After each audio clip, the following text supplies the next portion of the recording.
Sino po ang tatayong presiding officer sa impeachment trial?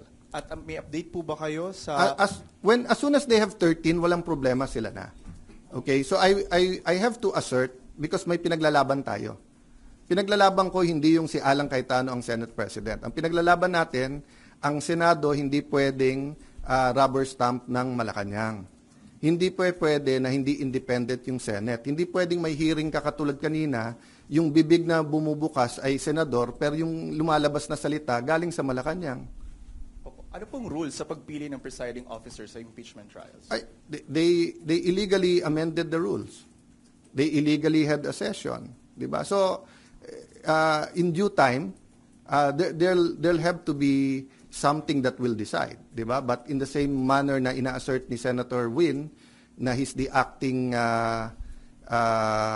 Senate President kahit na walang legal basis whatsoever, I have to assert, not for myself, but for the truth and for the Constitution. But it's still 1 month di ba? At hindi kami nakikipag-agawan sa silya doon. So for example, yung Senate Secretary, dapat siya yung ngayon nag-aayos para dyan sa pre-trial.